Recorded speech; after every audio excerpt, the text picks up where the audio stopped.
the Myers Metal Detectors, located in sunny Tampa, Florida, where we sell nothing but fun and adventures, treasure hunting gear, and anything you can imagine for metal detecting. Give us a call, 813-237-1939. Happy hunting and dig deeper. Live from sunny Florida, it's Treasure Talk. It's Treasure Talk. It Yes, is indeed. It is indeed. From sunny Tampa, Florida. Yes. And was it sunny today? We got a bunch of rain. We got hose here, Jeff. I was thinking my internet wasn't going to work because, we had a downpour. We did too this morning. It was bad. And yesterday as well, which we needed. So. Yeah, mine was about an hour ago. So I figured, it's going to knock out my internet, but it didn't. So it's a good thing. Very good thing. Yes, indeed. It is. It is. So what's going on? So we got some exciting guests in the house tonight for sure. Yep, we do. Here at the shop, I do have plenty of the new legends, plenty of the Simplex Plus, the new versions. I even got a couple of the old versions of each of those. I've got just about everything. I even have some Manticores. And I got a couple of Fisher products I'm trying to get out the door. So if you're looking for a CZ20 or a F19, just let me know. We'll make you a super deal on it. And you got a huge clearance sale on the F-Pulse? Yes, the F-Pulse, we're going to do a special on that. I'll probably put it on Facebook to get rid of them. Because I think I got about, there's 8 there. There's probably about 12 of those. I'm going to roll them out cheap for sure. Yep. So it's a closeout for Fisher products.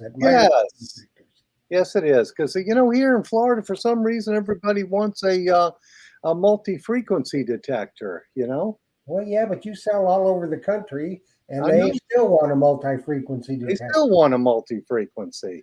Who would have thunk it? So, that it is what it is. The thing that is with Fisher, we're waiting for, probably, I know I waited for almost 2 years and was promised the Impulse AQ, and it never came out. Yes. And now they finally released the limited, but only, through Calico. So everybody else that was promoting it can't get it. So yeah, it seems like kind of a waste of our time to do that. So yes, it does. So it is what it is. But anyway, before I start witching, let me get started on our show because we got some exciting guests here, don't we? Yes, sir. I got to say one thing first, though. Go ahead. Had a young lady, JBP Hobbyist, called me today, and she wants to tonight, and we are going to. She is going, along with the other giveaways we have, we're going to give away a JBP Hobbyist coil keychain. That's awesome. They are really neat. So they are. Hats off to JBP. I'm going to take my hat off. You'll see my bed head. So there you go. All right, my friend. So let me get started here. Of course, today's show was brought to you by your friends at Myers Metal Detectors, where we sell fun and adventure. And of course, the views, thoughts, and opinions expressed here by the Treasure Talk guest and member belong solely to the guest and member, not necessarily to Phil Myers, Jocelyn Myers, Myers Metal Detectors, or Jeff Mono. And the most important thing is the purpose of Treasure Talk is to promote the hobby of treasure hunting and metal detecting and to educate our members in a fun, informative manner. And we do that every week. That's our goal. Yes, indeed. And tonight we're fortunate because we've got some authors in the house who've written treasure books or metal detecting books on treasure hunting. So it's going to be an awesome show tonight. So if you have some questions, for sure, type them in, and hopefully Jeff or Jocelyn will pick them up and hand them to us, and we'll ask away. Yes, indeed. We'll get answers. We always get good answers from these guys. So maybe we need to get right into it. What do you think? Yes, let's get into it. Okay, everybody, you know one, And I think you may know the other one, but if not, you're going to be introduced to him tonight, and you're going to be very, very glad that you have been introduced to him. He's an author, a world-renowned author, as well as both of them are. All the books that they have are in stock at Myers Metal Detectors, and we're giving some away tonight. So let's bring on the legends. They're both on the Treasure Coast. They hunt together. One is a snowbird from Minnesota. The other lives full-time on the Treasure Coast. Let's bring in Terry Shannon, the legend, and Fred Banke, the other legend. Let's see. There's Terry. Welcome. And there's Fred. Hey, guys. Hello, everybody. Hey, guys. So let's start with Terry first. Terry, tell us where you're at today and what the temperature was outside. I'm up in Minnesota, Frazee, Minnesota. I'm actually not in town. We're on the lake, just out of town. But the temperature, I think it may have gotten up to 70, but I'm not sure. That would have been nice here today, but I think we were skirting 100, and it was. It's been really cold up here. Just north of us last week, they had some places that actually got a frost. Geez. We were in the 40s, at our place over the night, high 40s all. Yeah, this past week has been so hot here. It's like, how that feeling you get when you open the oven and you put your face too close to it. When you walk out the back door of my house, that's how it feels like I'm walking into the oven. So it's been tough. We've had some record heats. And yeah, we've been very hot. I can't even, when I get up in the morning, I can't even see out of the windows. They're all fogged up. Yeah, from the condensation. Yeah. Yeah. So Fred, I couldn't handle that heat. I mean, that would kill me. It was bad this past week. And Fred, how about the winds? You getting any winds up there that move some beach sand? It's been a little bit windy and stormy. Is Fred there or is he froze? Yeah, I'm here. Yeah, Fred's here. Tell us where you're at and tell us the temperature. I'm not sure. It was I think it was like in the 90s today. I was working out in my garage and it was hot. Yeah. And no you're air in there. And are you in Melbourne or where are you at? I'm in Mico, which is just north of Sebastian. Just north of Sebastian. Okay. Cool. Well, awesome. Well, welcome, guys. It looks like we're streaming in all the right places, aren't we, Jeff? We certainly are. It was great to be here. I appreciate you inviting Fred and I. I appreciate it also. It's good to be there. Yes. Well, we like having legends, and especially people we really like and care about on the show. Yes, we do. Well, the feeling is mutual. I got something exciting to show you that I found last week in the river up there, too. Let's see it. I was out detecting, and in my scoop come this little arrowhead. Well, those are cool. I posted that online. That's the third one I found in the river. Here's the one I got a couple years ago in the river. But the detector doesn't pick it up. What happened is I found a ring and then went a little ways farther and there was like a quarter signal. I scooped up the quarter and I was sifting through my scoop and there was that arrowhead. That thing's older than I am. Oh, it's probably thousands of years old. So that's why I tell people all the time. They ask me, hey, can you find arrowheads with your detector? I say, no, but you'll find them because you're just digging in the dirt and in the rivers or wherever you're digging at. You'll find them just by mistake. You'll find them. Yeah, it's kind of exciting. It's just it's a real solid piece of history. That was all exciting. Made my day. Yeah, because I've dug a lot in Tampa, which was Fort Brooke. And we would, be digging relic sites and dig pipes, pipe stem, pipe bowls, musket flints, that kind of thing will come up while you're digging it. But just because you're digging in the dirt, you find that. I find 1715 fleet pottery still on the beach when I'm metal detecting. Yeah. Yeah, I know. I've seen you do it. Oh, cool. And various other things you found, big old things. How about the emeralds? Well, I tell you, they're still finding emeralds on the beach. And in my new book, I've got a little tidbit for everybody on how to find emeralds at night.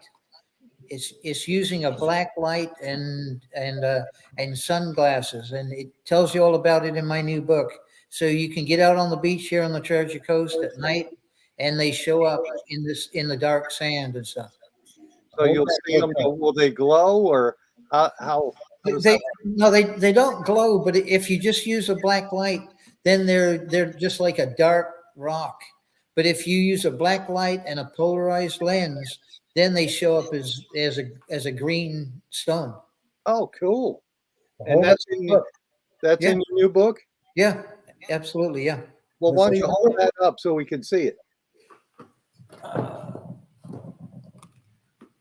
Awesome.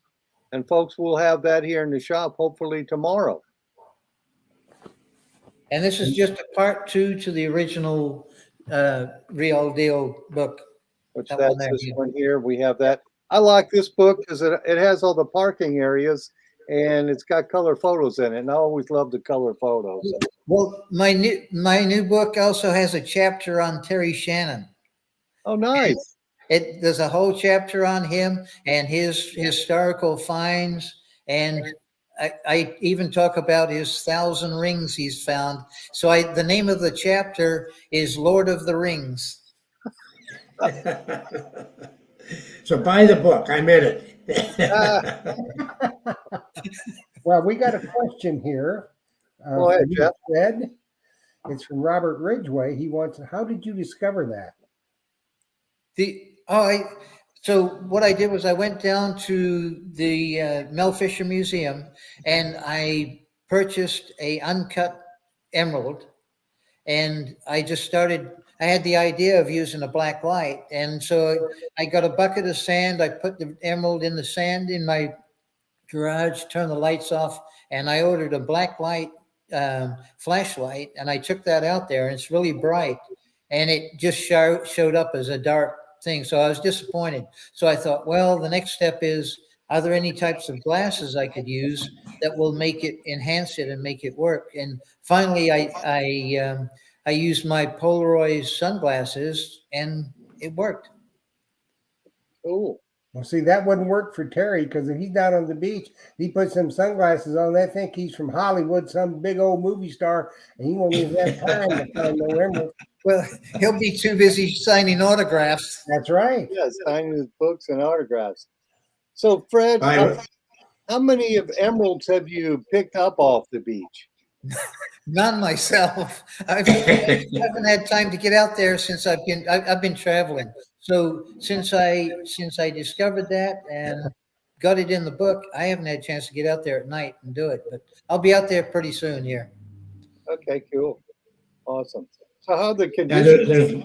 there's one area where they dig and sift for these emeralds, and I've gone up there twice, and sifted this. If I didn't find anything, but as I was leaving, I was talking to a guy that was sitting on a beach towel with his wife or girlfriend, and all of a sudden he said, "Well, there's one," and picked up one laying right beside his blanket.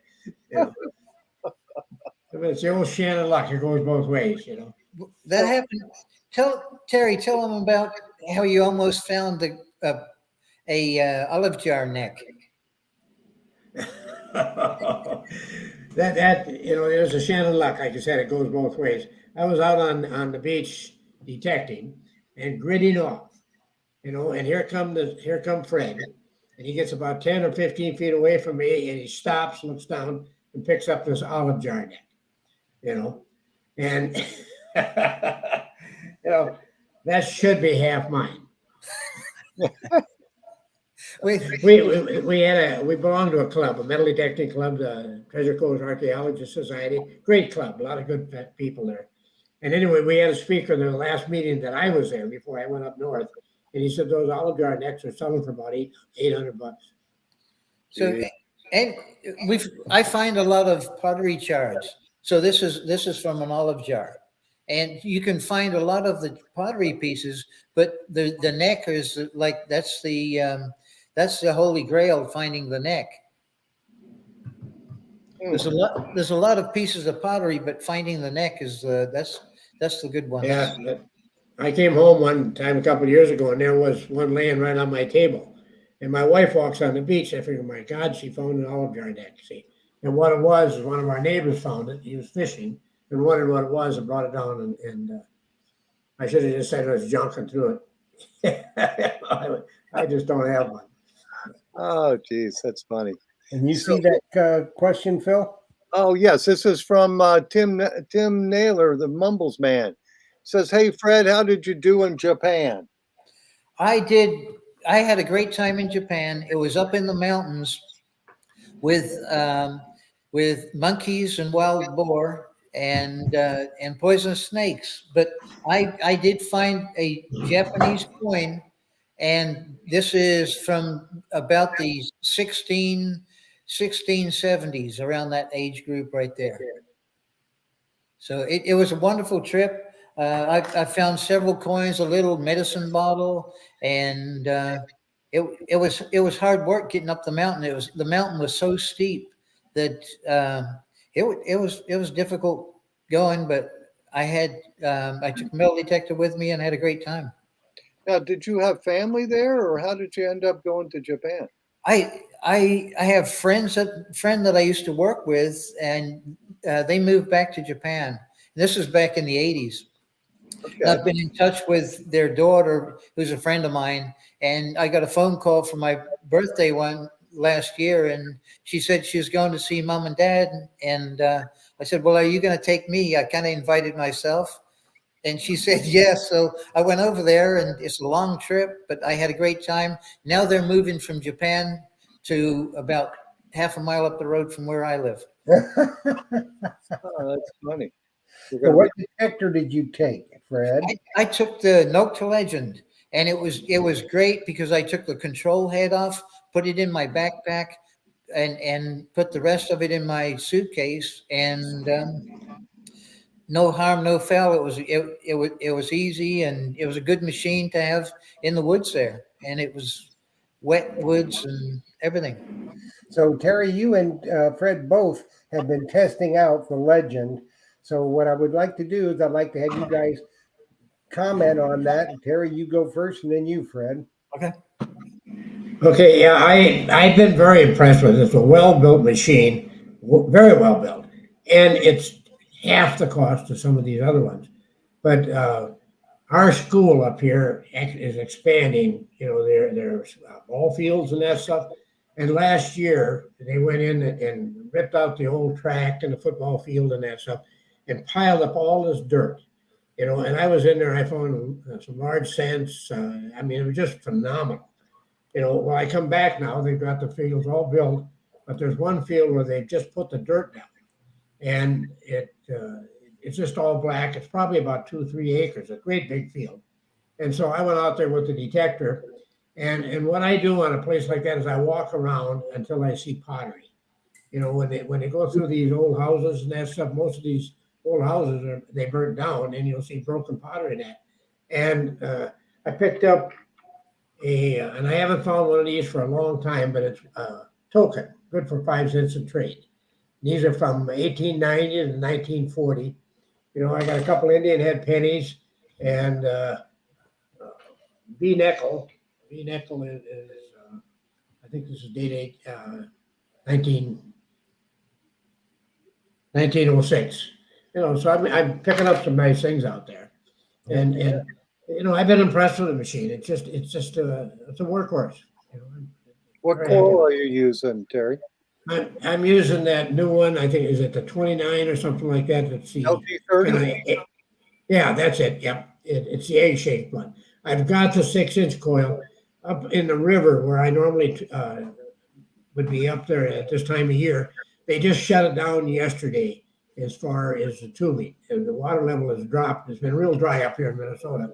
And, you know, I've been up there detecting. I found a ring every trip that I've gone up there, but nothing really good like I normally do. And so I'm going to go back up there with that 6-inch coil and go into the rapids. Now I'm able to handle the current and work that small coil around these big rocks and that stuff. Oh, yeah. That's going to work out really well.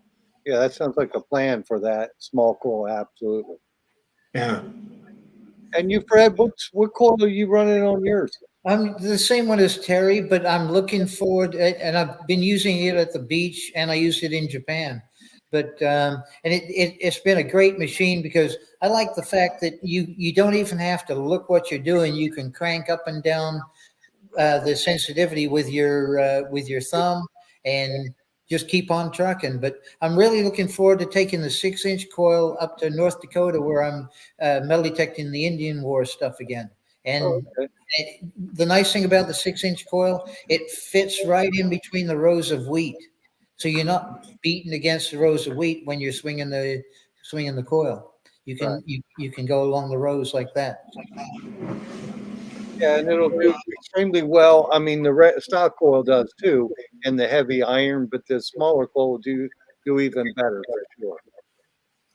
So you guys think that detector? How does it compare Yeah, to your Deus, Terry? We're getting an echo from you, Phil. okay. No, I think it was me trying to interrupt there. The Deus, I think, I love that Deus too. I really do. There's nothing going to be able to replace it. The only thing is that the Deus 2, it's a lot lighter than that, but it's a darn sensitive. When I get into an area where it's loaded with a lot of junk, I have trouble with it. You got, it just makes too much noise. But the Deus 2 is a heck of a machine. Hey, that's What's my that, new Phil? Deus 2 shaft. It's a straight shaft. Oh, have they got a safety now that keeps the unit from falling off? It sure does. Plus, I've got the Dan's lanyard for the Deus 2 that he made especially for us. Yeah. Yes, you sent me one of them, and I thank you, sir. Yeah, and this But it's I still just annoying like when the there's. straight shaft. So, and this one has got where the antenna runs up through the shaft. It comes out the handle here. So it's really well Really? made. I had that Rick or Steve's detector rods make this for me. So it's really nice. Yeah. How did they get that wire up that shaft? Well, Because the end that fits on the unit is so I good. just drop a weighted string down, wiggle it down through there, and then tie the antenna on it and pull it up. Pull it through. Yep. You didn't have to splice it or anything then. No. No, I ain't smart enough to splice it, nor can I see well enough to splice it. I'd splice my finger onto it, is what I would do. Yeah, that's a couple things. I didn't like that outside cable, in the river with the current and that stuff. Yeah, you got to get it it's knocked inside. off. Terry, you got to get that inside your shaft somehow. Yeah, That Yeah, would fix that problem. that's sure. easy enough to do, Terry. Sometime when when I'm down there, we can do that. If you got, I think you've got a shaft from Steve's detector rods. I don't know if he gave you the one with the hole drilled in or not. Yeah, the holes are drilled in there. They're kind of oblong and that stuff. That's But that's a no-brainer. We can do that in a heartbeat. Yeah. Okay, well, So, how about you, Fred? What other detectors you have besides the Legend? So I excuse me, in January, I got the Manicore, and for the last 2 years, I've been taking the Equinox 800 up to North Dakota, and that's worked exceptionally well up there. So I'm really interested to see how the Legend and the Manicore is going to compare to the Equinox 800 up in North Dakota, because it's around a fort, and there's a lot of different kinds of metal and stuff. So there's a lot of interference, and we finally got the Equinox tuned where we could do a good job and take out a lot of the nails and the scrap metal, and still find the military buttons that we're looking for. So I'm really interested in taking the Legend up there and taking the Manticore up there and see how they compare with the Equinox. Yeah, well, that's cool. It'll be favorable, don't you, Philip? Pardon me? I think it'll be very favorable. Oh, yes. I've heard some good reports from people who bought the Manicord from me. I haven't had a chance to use one, but they seem to love it. They say it does good in the iron, and they're doing well with it on the beach. One of our guys, Tom, in our club is just like killing it in the jewelry finds. He's beach hunter. And so I can't wait to get one in my hands and use it for a little bit. Well, I think he's really going to like the Legend too up there. You put that little 6-inch coil on there, and that's going to be a sniffer. Yes, for sure. And you don't have that coil available for the Manticore yet. No small coils yet. That's No. kind of a bummer. Well, the same thing with the Deus too. You don't have a tiny coil yet. So I was up there last year, and I while I was up there, I ordered a 6-inch coil for the Equinox, and it worked great. That's why I'm excited about taking the Legend and the 6-inch coil up there again this year. oh yeah. So it looks like Jeff posted a question from Rick Tumbleson. That is Ricky T, isn't it? Yep. Okay. Fred also has the coolest electric bike. How has I guess the electric bike been for beach hunting? It works great. It's fantastic. It's actually manufactured here in Florida, Oh, and okay. and it works great. It'll do between 40 and 100 miles on one charge, and it does like 27 miles an hour. But on the beach, you're going to use a lot. You're not going to get as many miles on the beach, but it's going to be fantastic. Going in places where you don't have beach access and traveling, a couple miles up the beach instead of walking and hiking. I made a fiberglass rack where I can actually carry my scoop and carry my metal detector at the same time. So the fiberglass rack is on the back and it's on the front. It's also in my new book. It shows pictures and everything of the rack and the bike and the whole works. The funny thing about it is, though, when you see him on the beach, Fred's on his bike just going, he can't leave Terry behind. Terry's keeping up with him, and Terry's walking. I was going to make a comment going back to that small coil. One of the big advantages, and I don't think people realize it, but it slows you down. Yes. You're not moving as fast, Yes. and that's the key. I mean, the slower you go, the more you seem to find. Yeah, for sure. And the small coil make you move your arm more, and you're going slower for sure to cover the same area. And it's lighter. Oh yes, I always tell people, especially people new to detecting, they get the detector with the small coil. I say put that one on first. Learn with that. It's easier for you to pinpoint. It's lighter. Get used to it. Then put the big one on. So Fred, before it looks like Jeff's got word from our sponsor. Before we do that, have you been using the bike yet on the beach? I have not. I've just been taking it around, and I'm going to do a photo shoot of using it on the beach, going over the dunes. There's a place where you can ride it right over the dune, right onto the beach, and I want to make a video of that. All right, cool. Can't wait to hear about whether you increase fines being able to get up and down the beach faster than Terry can on foot.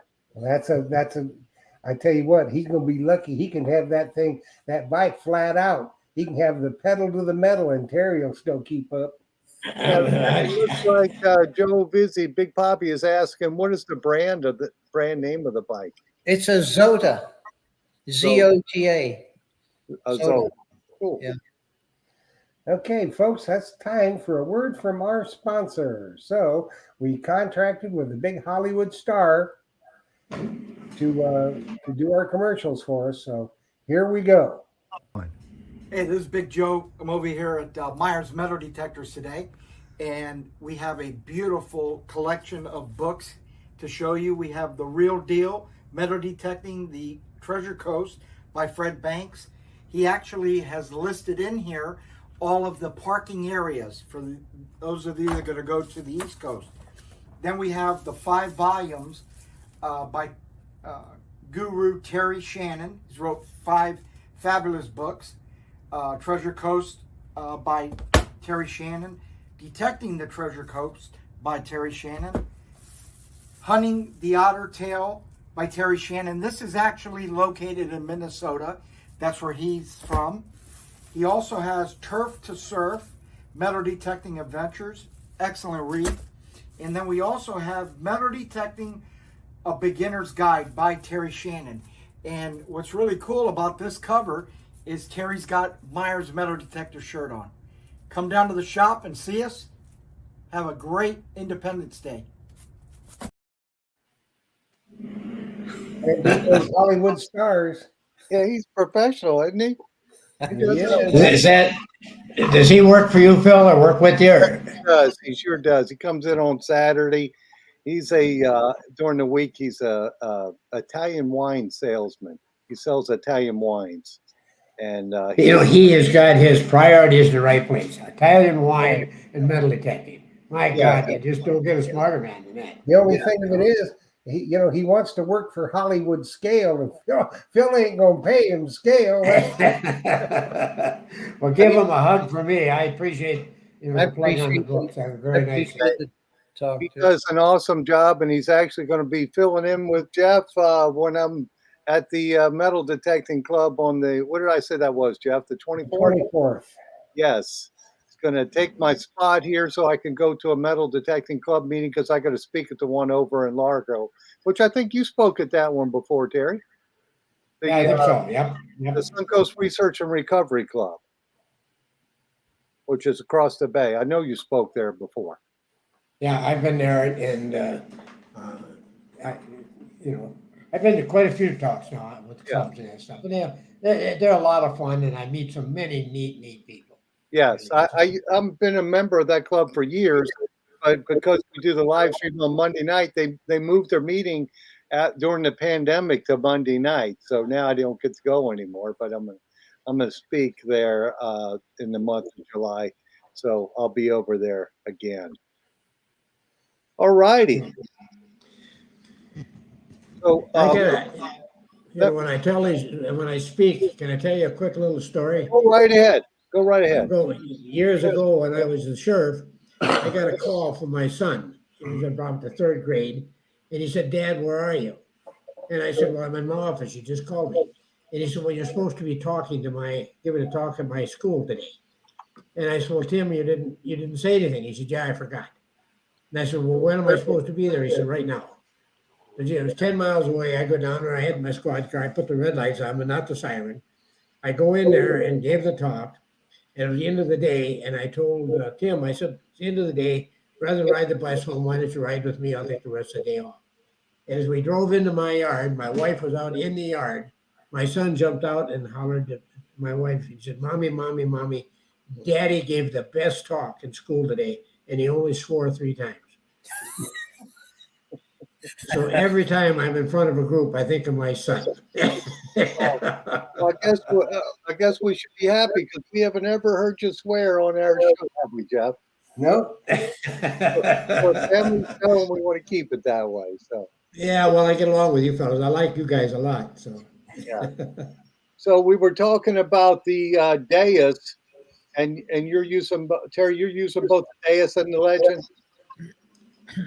yes, I have them both, and I love the legend, but I there's no way I'd ever be without that dais. That dais is it's a light. You can swing it all day, and it gets tremendous depth. The only thing I don't like is that external cable that Phil is going to help me get that squared away, and then the unit falling off. But other than that, it's a heck of a machine. Yeah. There's no perfect detector. You just got to get the one that's close enough for you. Now, on the Deus 2, what coil are you using? I got the 2. I got the big, what is it, 12-inch? Yeah, I got the big one, and then I've got the regular 10-inch coil. Those are the 2 coils that I've got. Okay, well, available. I guess it's available. There's a 9, the 11, and the 13. Yeah, he's I've got the 13 and the 11. Oh, okay. All right, cool. So it looks like the Mumbles man, it says, "Terry, when are you going to write an autobiography?" I've been thinking about doing that. I have had a project this year. I'm cleaning my attic. And my God, it just, I'm not getting enough sympathy from my wife. I mean, there's a lot of work in that, but I am finding some long forgotten treasures. And, I've been thinking about writing about my law enforcement experiences. That'd be a good book. I found this sheet of paper here, and I don't know if you can read it. It says, for brave service above and beyond the call of duty, risking life, limb, and pickup truck for public safety, Terry Shannon is hereby appointed the official captain of the Banke. what happened when I was sheriff, I got a call, a fellow put a bomb in the hospital. And of course, you don't want to evacuate the hospital. And so I called the auxiliary police and we were searching the hospital. I had everything organized. And I got a tap on my shoulder and one of the guys handed me the bomb. And I was standing there. So I told him to get my pickup with the trailer and I put it in the back of the trailer. We took it out in the field and the bomb squad blew it up. It's got nothing to do with metal detecting, but it's just neat. I try to encourage Terry to write an autobiography because he's got some wonderful stories. He's been in aircraft accidents. He's done everything, and it would be a really good read for everybody. Yeah. Yeah, the good Lord likes me. He's been real good to me. Very good. Very good. So what would you consider your best hunt? Where would that have been at in all your career metal detecting? I think on the Treasure Coast. There was one night that I called my wife at 8 o'clock in the evening. Now we eat at about 5. And I said I was going to be late. And I said, I'm really into stuff. I'm just finding a ton of stuff. And she said, what are you finding?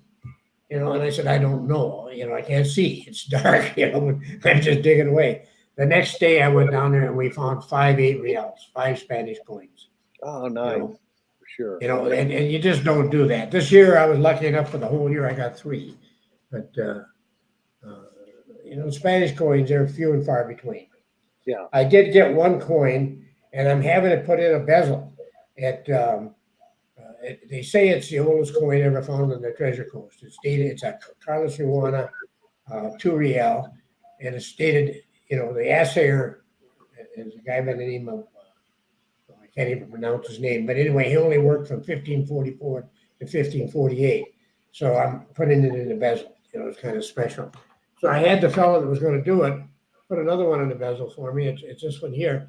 I just wanted to see what his work was like, and I was pretty impressed. He did a pretty good job. Oh, that is awesome. Yeah, what I did is actually was really, really reasonable. What I did is provided the gold. I just give him enough, 14 karat gold ring, and then on the 1544 ring or 1544 ring, I sent over a gold bracelet, and the gold bracelet was marked 14 karat on each of the clasp. And it turned out the bracelet itself was 18 karat. So my bezel on that coin is going to be 18 karat.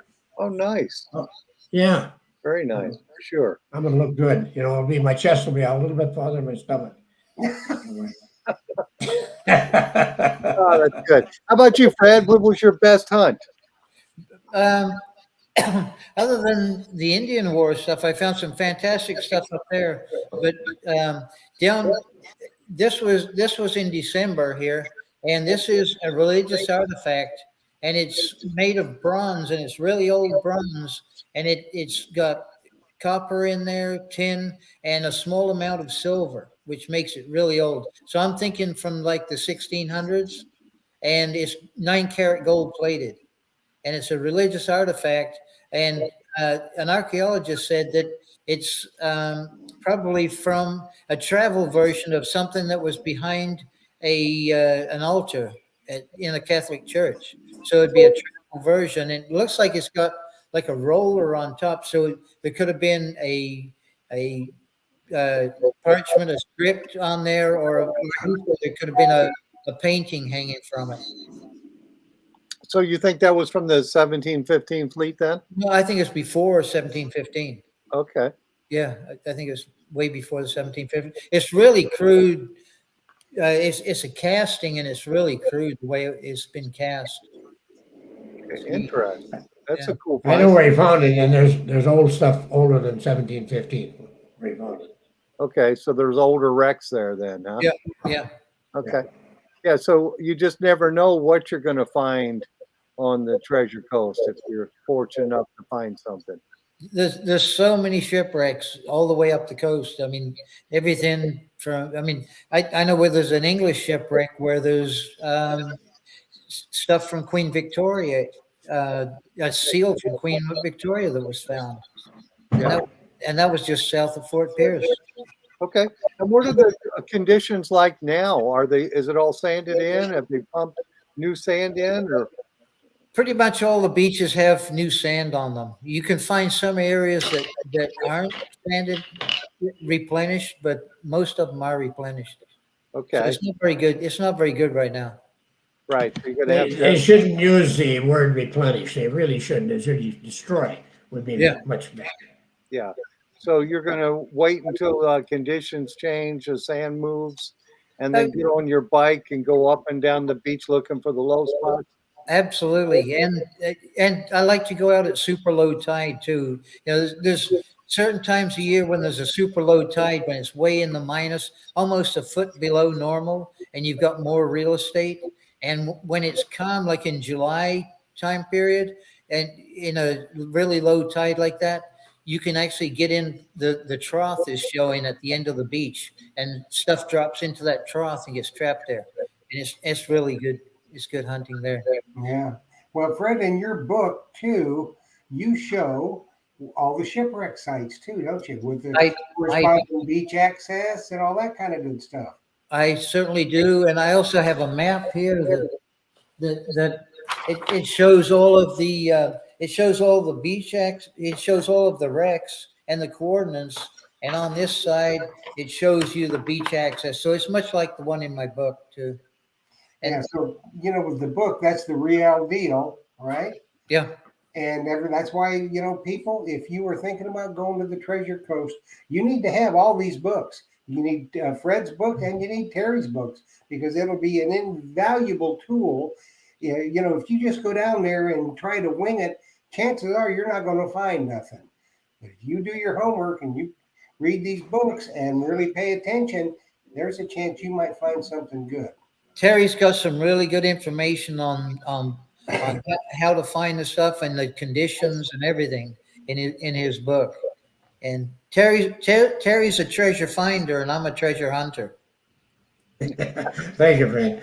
The weather is really important. If you don't live on the Treasure Coast or you're just coming to Florida for like a week vacation or something like that, try to plan your trip on a full moon phase or a new moon phase. That's when you get the plus and minus tides. Almost all the Spanish coins I've found have been found high. Not coming out of the moon. Here's something I got this year too that's kind of exciting, and they think it's pre 1715, before 1715, and it's a cross, and there's several archaeologists that are looking at it now, doing some research to try to date it, but it's before the 1715 fleet. So there's a lot of stuff out there that Yeah. But they, like you say, Terry, they need to do the research and do a little planning and read the books, especially because I think in your books too, you have some information about beach access and stuff like that. And that's a big deal. People don't think that's a big deal, but trust me, that is a very big deal. every day that I go out there, well, and I shouldn't say every day, but if I'm just going to go out and I don't have a place to go, I'm going to drive up and down the beach, hit every one of them accesses, look up and down, looking for a low spot. You look for, you hear all about the cuts, and you hear about, the during when you get an east wind, you'll get what's called rip tides, and I call them boom, but it'll actually wash out an area, and it'll actually at times work its way all the way back to the dunes, and you can get into areas to detect that probably haven't been, searched or exposed for 100, 200 years. And I've done really well on those riptides. But you gotta find the area. There's a guy that I wasn't real well. He says you shoot and scoot. If you're in an area and you're finding nothing, move. Yeah. Yeah, because if it's not there, it's not there. It's there, but it may down so deep. I think that there's stuff all along that treasure coast. That stuff washes up and down, back. And I really believe that these coins move and that stuff. So any place there's a possibility, but your odds really improve when there's erosion. When you have that Right. erosion, and one of the tips I use, and one of the great days that I had, when the day I found those two actually found two 1,500 coins. As I was walking along the beach on the right by the edge of the water, and as I was looking up towards shore, I could see little orange spots where the ghost crabs had dug down, and that orange sand is the original sand. And I went inland. I went up. I wasn't inland, but I was on the beach yet, but about mid beach, and the ghost crabs where they were digging were bringing up this orange sand. And I spent 3 days there, got two Spanish coins, and it was just unbelievable detecting. Because of the crab, just to have received that sand. Indeed, indeed. Well, it looks like Jeff's got the number up there. So that looks like we're going to be giving something away. Well, we've got a lot of giveaways tonight. Man, I tell you. Woo. So Terry said he wants to give away 2 autographed books tonight of your choice. Fred is giving away a book and a T-shirt. Nice. JBP Hobbyist wanted us to give away a keychain. Sweet. Keychain. The T-shirt's got a 8 real on there, and on the front and on the back, it's got the same thing. Got an 8 real, and it says the real deal. See, they might mistake you for Fred if you wear that down on the beach, Yeah, that's cool. He's giving that away. So, as always, And I'll throw in one of my maps too. And these are waterproof, but they're not tequila proof. They are waterproof. That's cool. Somebody's texting already telling me to enter them in. It don't work that way. Here's how it works. First of all, it works. you got to be a member of Treasure Talk, whether it be Facebook or YouTube. It's easy for you to do. I post every Tuesday an entry video along with a phrase that you have to use to enter for the giveaways.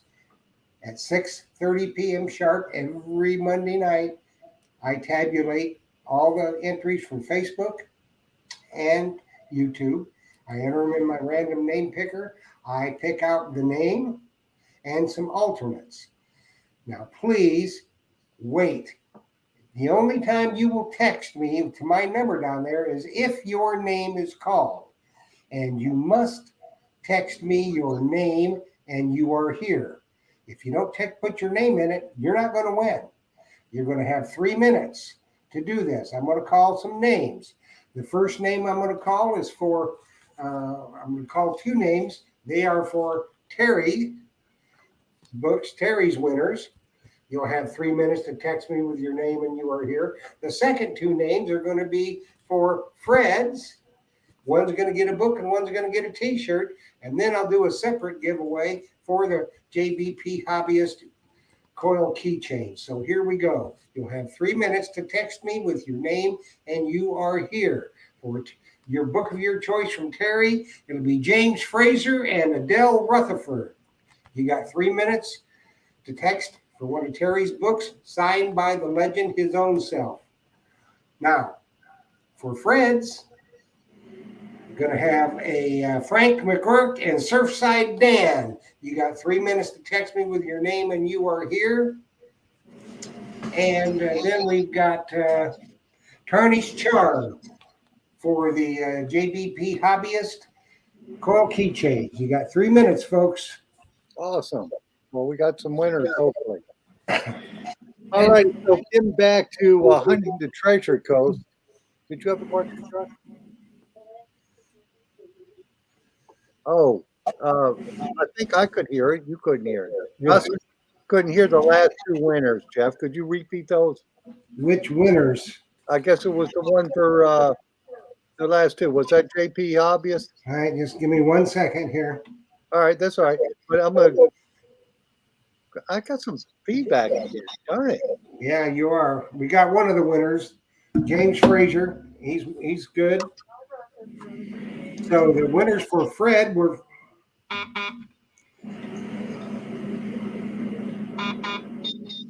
and Adele is here. Okay. So Got the there we first are. And we also got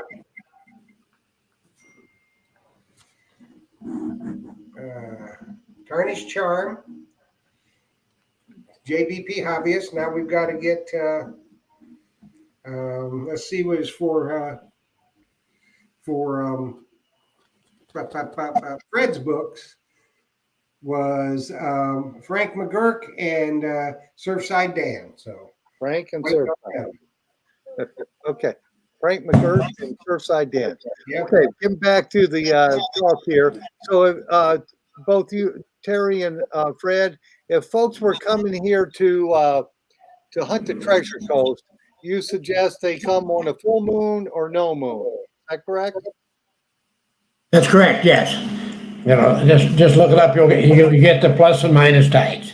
And that's a biggie, it really is. Yeah, because they're looking for the real negative tide, and plus it'll come I guess the same cycle. You'll have the real high tide too, ripping the sand out. Right. And when you got the east winds, you get those rip tides. And some of these bowls, I call them bowls, they look like half a bowl, but they're just phenomenal. I've been in them just digging steady. Yeah, because I have a lot of customers who go over and they tell me went over to the Treasure Coast and they walk for miles and not hit one target. But it's great to put in a lot of effort in that stuff. But the secret is to hunt smart. You're not going to find anything if it's not there. Right. And that's why, if I see looking up and down the coast, I go out to an access, I look to the north and I look to the south. If I see the water going farther up, the beach is kind of a straight line. And it's going farther in, that's a low area. And I don't even detect my way up there. I just grab my detector and run to that area. Okay. I normally print out the tides for the whole year. I get on a site, I print out the tides for the whole year, and then I just highlight the minus tides and pick and choose when I want to go and do they correspond with in the morning, in the afternoon. Pick the right times when I like to go and hit those low, super low tides, I call them. Yeah, I do the same thing, Fred, over here on the west coast of Florida. I'll do the exact same thing because I like to hunt either the water or the wet sand. Mm-hmm. And if you get the real negative tide, you've got a lot more wet sand and you can cover a busy beach thoroughly with the water not being there. Yeah. You're dragging your scoop and leaving a nice mark, and you can work a search grid back and forth. And I just enjoy hunting that way. And I try to get the times that I have the days off, and I'll highlight them, which days are best for me, so that I can maximize my hunting. So I guess I'm doing the same thing you guys are doing. Oh, exactly. Yeah. So Jeff, did we get our winners? Everybody but one for the T-shirt. So we're going to call another name, and that is going to be Rita Liebeck. Rita Liebeck. Yep, I think it's Rita Liebeck. Okay. Close enough for government work. And I'll need to know what size T-shirt. I've got medium, large, and extra large. Okay, I will find that out if they answer, then they've got to send information. So that'll be what they have to send. They have to say name, address, phone number, and in your case, Fred, T-shirt size. Exactly. Fred, do you have that map for sale? I had a few of them, and I had a few of them made up, and I was selling them, but I really wasn't making any money with them, so I didn't. I've got a few left, but it's a real informative map for somebody coming to the Treasure Coast here. It tells you how far from the highway, so SR10, Highway 60, and Sebastian, how many miles to get to the different beach wreck sites and stuff. Do you have that available as a PDF? Yes, I do. Yeah. Could you send that to me? I certainly can. So anybody who buys a book from me, I'll print them out a copy of it, give it to them. Good enough. Sounds good. If you buy Fred's book, you'll get the map too. Okay, well, I don't think Rita is here, so John Culinary, got 3 minutes. Can't give a T-shirt away, huh? Well, they got to be watching. Yeah. Gotta- And you gotta be watch, tuned or into they're them out there for going sure. to the con or whatever they're doing, they lose out. Yes, for sure. Yeah. I wear a medium, Fred, but the large feels so good that I usually wear the extra large. It's just more comfortable. You've already got one, Terry. Yeah, but I Yeah, I just wear a medium. I tell you that. I think I use the extra large or the 2X. One of the things that we have not mentioned, and now, which did I just really hear should be correctly? mentioned much Joe said he wears a medium. Okay. I didn't hear what Okay, you we got said. our winners. Awesome. Got all of our winners. Now, listen up, people. What you need to do for those that won the books from Terry, you need to choose the book that you want. You need to email, and I will put this up here so you can see it. Let me see. Right there. There it is. You need to email your name, address, and phone number and your book of choice to treasuretalkshow@gmail.com. Don't put just whatever you want us to send. We need to know which book you want. I don't see it here on my screen, the address. Well, you might not, but Oh, no, okay. you're in the chat. But now for Fred's book, name, address, and phone number. And for Rita with the t-shirt, we need your name, address, phone number, and your t-shirt size. You send that by email. That's the only way we're going to accept it, to treasuretalkshow@gmail.com. I will make sure that it gets to the proper people and they get your prizes out to you. And if they, What they always try to do is once they get them and they mail them, they copy me on the tracking information, because there's so many porch bandits and other buffoons out there. That way I can forward the tracking on to you. So Jeff, can you let me know what book of mine they would like also, out of my 3 books? okay. Uh, the original or the part 2 with the emerald hunting in it, or the Indian Wars book, either one. And guys, I have to. I had Jocelyn just told me I had a comment here. It says I don't see the Banke book on my website. I don't have Fred's book on there, but I guess I'll have it on there in a day or two. That happens a lot with products on my site. It takes me forever to get them on there.